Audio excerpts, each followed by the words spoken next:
Tell us the story of how you met Charlie, because I think if I remember correctly, you were a chapter chair.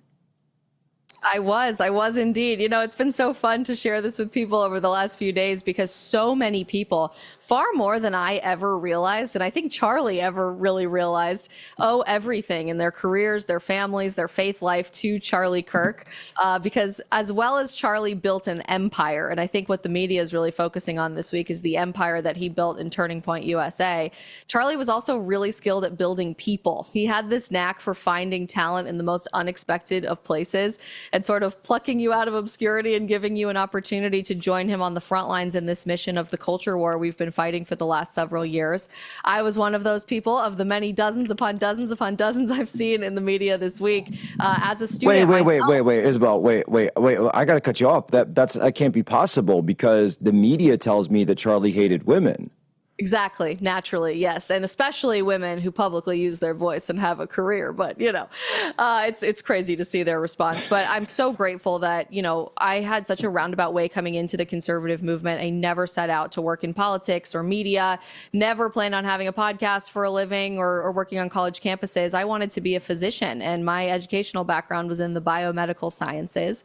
But like the thousands of students that have been involved in Turning Point USA over the last decade, found myself in my classes like anatomy and physiology, not pursuing objective truth and receiving the radical indoctrination of the left on America's college campuses, feeling isolated and alone.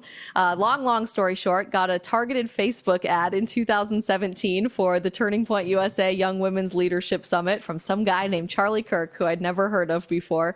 And from the first moment of that first conference, just completely fell in love with Charlie's mission, with his energy, with his drive to save the country, and his belief that young people can transform our society. So I started a Turning Point USA chapter at Colorado State University in 2017, hosted Charlie Kirk as a speaker on our campus for one of his first major speaking engagements in February of 2018. And along that way, Charlie became a dear friend and mentor and just encouraged me to listen to where God was leading me in my life, to consider not working in a fluorescently lit hospital as a surgeon for the rest of my life, but instead use my voice and the talents that God gave me and refine those with the right coaching, thanks to people like Charlie, to continue this mission and inspire more people in our generation. And that's really what it's all about. And then, you know, you became one of the people who, of course, joined Turning Point. You relocated to Phoenix. That's where I met you when you were here doing the Turning Point shows, and I was doing the news side on human events, and you were just busting it down with your hot freedom takes and you know, pro liberty takes, and it's amazing because you look at all the people who Charlie raised up and who he gathered together and who he gave his platform to, that he didn't have to do that, but he wanted to do that because he wanted to grow the movement. And I think that's something that so many people get wrong about Charlie, is that for him, it really wasn't about himself or his ego or his, you know, however many followers he had or something like that. Yeah. It really was about building a broader movement for the whole country. You know, I can't tell you, Jack, how many times Charlie said those words verbatim, that it's amazing, Isabel, what you can get done and what you can accomplish if you don't care who gets the credit. And Charlie was all about not receiving the credit. He wanted everyone else to take home the awards and the accolades and the responsibility publicly for what happened, even though he was the one tirelessly working behind the scenes as an organizer, as an activist, as someone literally building the day-to-day operations of this movement that changed an entire generation. And from the top down, really setting the tone as the leader of the young conservative movement. Charlie said to me repeatedly over the years, depending on what era we were in, that someone else was always the ideological leader of the conservative movement. We have to take our cues from that person, Isabel.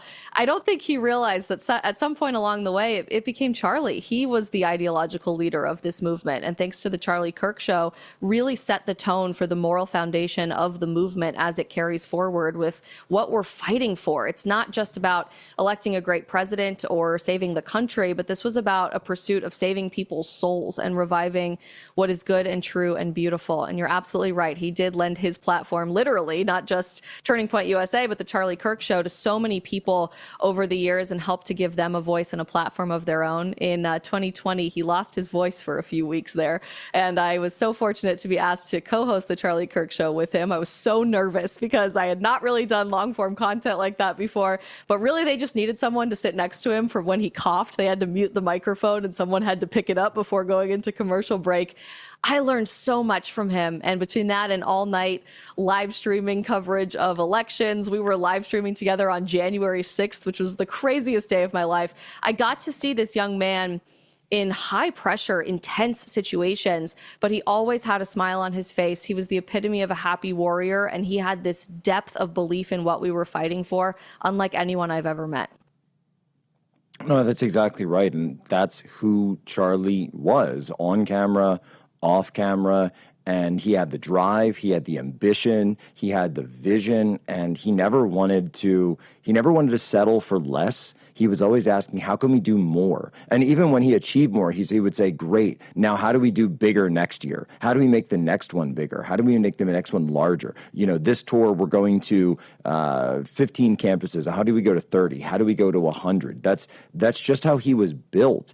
And I think for a lot of people, they say, you know, how can one person have so much drive? And they look for there to be some, you know, he must have been cheating. He must have, you know, had this help or that help. And I said, it's just God. It's really just God. And it's as simple as that. Perfectly said. Charlie had a God-given ability to see something that had never been accomplished before in anyone's wildest dreams and see it as his future reality, to know that nothing is impossible if you humble yourself, become less of yourself and more of God. And he woke up every single day to do just that. And I have no doubt that will be the legacy of Turning Point USA in this next chapter.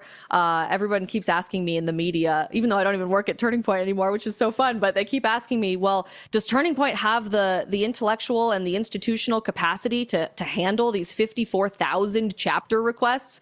And I always laugh and say, absolutely. Charlie's been telling the staff for 10 plus years, we need a chapter on every single campus in America, and we're going to do everything we can to make that happen. I don't think he ever could have predicted it would happen that quickly within a span of just a few days, but it's remarkable to see the energy that young people are so inspired by, that was set at the tone at the top from Charlie, to now say, what can I do in my community? How can I influence my own spheres of influence in my family, my friend group, and my high school or my church group? And how can we work together to save this great country?